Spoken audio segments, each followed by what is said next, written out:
요즘 교육계는 학종, 즉 학생부 종합전형 논란으로 뜨겁습니다. 전체 대학 선발 인원의 17%를 지금 학종으로 선발을 하고 있고 이른바 서울 상위권 대학으로 좁혀보면 전체의 40%가 학종입니다. 서울대의 경우는 자그마치 77%를 이 학종으로 뽑고 있습니다. 시험 성적 말고 다양한 활동으로 뽑겠다. 취지는 참 좋죠. 그런데 일선 현장에서는 아우성이 터져 나옵니다. 특히 학생과 학부모들의 반발이 큰데요. 자, 어떤 얘기인지 현장의 소리 오늘 들어보죠. 먼저 고등학교 1학년 학생 한 명 연결을 하겠습니다. 이진영 학생입니다. 이진영 학생 안녕하세요. 예, 안녕하십니까. 학종, 학생부 종합전형. 정확히 뭐를 종합적으로 본다는 거죠? 교과적인 부분도 보지만은 예. 또 독서나 봉사활동 그리고 또 동아리 활동 등의 학생의 전반적인 학교 생활을 보겠다는 것이 학생부 종합전형이라 할 수 있겠습니다. 그러니까 학생부 안에는 교과 성적도 있고 비교과적인 것들도 적는 거예요. 근데 예, 그 비교과적인 것이 동아리 활동, 수상 실적, 소논문, 독서 활동 이런 게 다 포함되는 거군요. 그렇죠. 예. 그래요. 그리고 또 자기소개서 있습니까? 당연히 자기소개서도 있죠. 선생님 추천서 있습니까? 있다고 봐야 할 것 같습니다. 있는 것도 있고 없는 것도 있는데 대부분 있고 예. 거기다 이제 학생의 인성까지 보겠다. 바로 이게 예. 학생부 종합전형. 예, 학생들이 어떤 식으로 준비합니까? 입학을 하자마자 바로 이제 학생부 종합전형을 준비하는데 예. 바로 이제 동아리는 어떻게 할 것이며 또 동아리에 따른 논문이나 글쓰기나 그 동아리에 따른 또 수상 실적은 어떻게 조율할 것이냐면서 입학을 하자마자 3년 내 계획을 구성하게 됩니다. 3년짜리 계획을 세워야 돼요. 예, 왜냐하면 생기부가 그 예. 학종이 일관성 있게 1, 2, 3학년이 내려가야지만이 학교에서 또 인정을 해줍니다. 대학교에서. 그러니까 그래서 어떤 맥락이 있어야 돼요? 예, 3년 동안에 큰 틀을 가지고 큰 그림을 그려야했기 때문에 학생들은 입학을 하자마자 어쩔 수 없이 스펙 경쟁에 들어갈 수밖에 없죠. 스펙 경쟁. 그러면 이 동아리는 기본으로 다 합니까?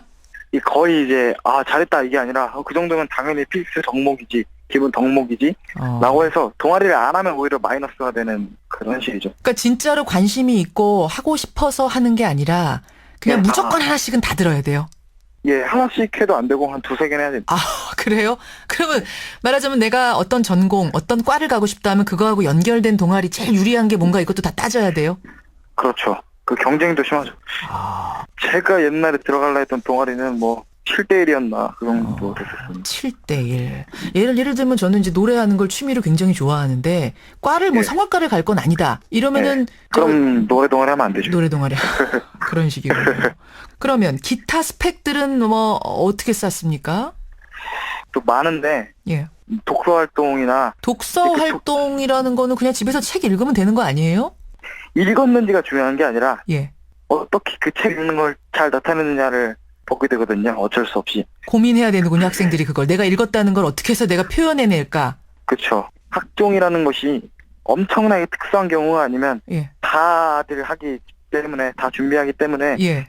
결국에는 극한의 퀄리티를 준비할 수밖에 없거든요. 어떤 뭐 이제 대학 들어갔는데 국제기구에서 일해본 경험이 있다든지 예. 퀄리티가 올라가게 돼서 아이들은 학종을 준비하려면 예. 거의 기교과도 교과적으로 교과할 때만큼 열을 쏟아야 될 만큼 예. 부담이 또 가중되고 있죠. 소논문을 쓴다는 건 뭐예요, 소논문은? 이게 소논문은 동아리에서 시킬 수도 있고 독서활동에서 담임이 요구할 수도 있고 행동특성 및 종합의견에서 담임이 요구할 수가 있는데 예. 논문이라는 것이 대학에서 쓰는 거잖아요. 예, 예. 그런데 이제 예. 학생들에게 쓰라니까 학생들은 이제 부담이 가중될 수밖에 없고 엄청나게 품질이 계속 올라가지 좋아져야 않습니까? 돼요. 그러면 이게 어쩔 수 없이 내가 써서는 안 되겠구나. 결국엔 학원에 맡기거나 대피를 하는 사람한테 맡길 수밖에 없는 실이죠. 대피를 시킨다라면은 누구한테 대피를 시킵니까? 이제 또 전문적으로 그런 걸 써주시는 강사나 전문 학원이 있습니다. 예. 지금 자소서는 이미 자기가 써서는 안 돼요. 왜냐면 다 거의 다 대피를 하거든요. 자소서는. 대피를 하면은 자기소개서는 지금 가격이 어느 정도나 나가요? 70 정도나 강남 같은 데 가면 200 정도 하거든요. 그러면은 지금까지 내가 잘하고 활동한 모든 것을 갖다가 알려주면 네, 그렇죠. 대필 작가가 써주는 겁니까? 네, 그렇죠. 이건 뭐 자소서가 자기소개서가 아니고 예. 소설 수준이죠. 하하. 건당 다- 70에서 200까지 받는 경우도 봤단 얘기죠, 예. 이진영 군이. 예. 굉장히 부담스럽겠어요, 학생들 입장에선. 학생들은 교과만 하기에도 벅찬데 예, 예. 이런 비교과를 또 이제 엄청나게 부담스럽게 해야 되다 보니까 취지에서 많이 벗어났다고 볼 수 있죠, 학종이. 그러니까 그러면은 자율학습 밤 10시까지 할 건 하는 대로 다 하고 그렇죠. 학원도 이게 뭐 다닐 교과가 대로 줄은 게 아닙니다. 교과 줄은 게 아니니까 학원 다닐 대로 다 다니고 거기다가 시간 쪼개서 동아리도 해야 되고 논문도 써야 되고 독서도 해야 되는 거예요? 그렇죠. 이건 기계로 만들어 버렸죠. 네. 아, 학생들끼리 모이면 친구들끼리 모이면 이 학종에 대해서 뭐라고들 얘기해요? 아, 학종이 너무 힘들다. 이거는 뭐 우린 기계도 아니고 또 시작해가지고 예. 야 이번에 뭐 자소서 대필이 얼마래? 또 야 이번 동아리 어떡하지? 내가 또 진로에 맞는데 들어가려면 어허. 해서 예. 처음부터 끝까지 전부 다 학종에 대한 불만이거든요. 거의다가. 그래요. 공부 잘하는 애건 못하는 애건 다들 모이면 불만. 예. 아, 알겠습니다. 생생한 학생들의 목소리, 현장의 목소리 전해줘서 고맙습니다. 이진영 군. 예. 고등학교 1학년 학생 한 명의 이야기를 먼저 들어봤습니다. 이번에는 현재 교사 한 분을 연결해 볼 텐데요. 교사들이 느끼는 점은 또 다를 것 같아요. 익명으로 연결되어 있습니다. 선생님 나와 계세요. 네, 안녕하십니까. 네. 아니 일단 학종 취지는 좋은 거 아닙니까? 네, 취지는 뭐 굉장히 좋은 거죠. 그렇죠. 근데 현직 교사로서 현장에서 보기엔 어떠신가요? 학종의 근본 취지에 맞추어서 학교를 정상화한다는 측면에서는 예, 예. 별 문제가 없는 것 같아요. 음흠. 그런데 실제로 이게 운영되는 과정에서 보면 예. 학생 입장에서는 엄청난 부담으로 작용하는, 다시 말하면 하나의 과정이 더 생겼다고 보면 되겠죠. 교과, 수능 및 학교 활동. 그러니까 앞에서 학생이 이중고라고 얘기를 했는데 선생님 네. 보시기에도 애들한테 지금 너무 가혹한 건가요? 예, 그게 이제 제가 이전에 있던 학교는 혁신학교였는데요. 예. 거기에서는 학종과 관련된 제반 학교 활동들이 학교 안에서 다 소화가 됐고 학교 프로그램 속에서 다 녹아 들어가 있었는데 그러니까 동아리며 소논문이며 네. 뭐 독서활동이며 다 학교 안에서 예. 그런데 이제 일반 학교로 와서 보니까 학교에서 하는 것은 주로 교과 활동 중심으로 하고 예. 비교과 활동 부분은 할 겨를이 없어요. 그러니까 정규 교육 과정에 녹아 들어가기가 현실적으로 쉽지 않더라고요. 그러니까 학생이 따로 학교 끝나고 준비를 해야 된단 말이네요. 그렇죠. 학교 끝나고 준비해야 되는데 그 준비할 시간이 없는 것이 학원으로 또 달려가야 되고. 아하. 그러니까 얘들로서는 비교과 활동이라는 것이 엄청난 부담으로 가중될 수밖에 없는 그런 조건이죠. 게다가 혼자서 소논문을 쓰고 예. 독서활동은 또 어떻게 해서 이거를 그렇죠. 그걸 스펙을 만들어야 하고 이게 막막하니까 학원을 가야 되는 거예요. 네. 저희 학교도 현재 독서 활동도 있고 소논문 쓰기도 있는데 예. 지도교사는 있지만 예. 얘들하고 만날 시간도 없고 예. 그리고 결국은 집에서 개인적으로 뭔가를 해야 되는데 아마 제가 보기에는 누군가 도움을 받지 않으면 논문 쓰기가 어렵지 않을까 그렇게 생각이 듭니다. 예. 결국은 이 뭐 시간도 시간이지만 돈이 좀 있는 집 아이들은 어떻게든지 이거를 과외를 네. 받든 학원을 가든 대피를 맡기든 하겠지만 그렇죠. 그렇지 않은 아이들은 방법이 없는 거네요. 네, 없죠. 아하, 그렇군요. 이렇게 해서 어찌어찌해서 이제 스펙 만들었어요. 네, 그 네. 종합전형을 넣습니다. 네. 그러면 대학에서 아이를 선발하는 과정 자체는 투명합니까? 예, 그 부분은 굉장히 문제 제기를 많이 하고 싶은 부분인데요.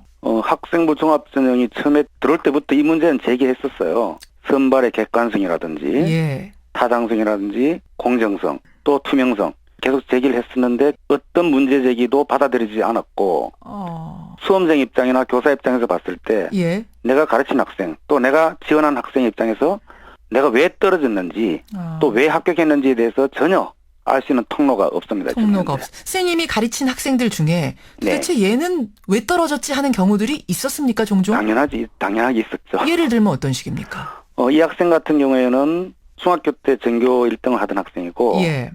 혁신학교가 좋아서 자원한 학생인데 예. 교과 성적은 물론 항상 1등이었고 어허.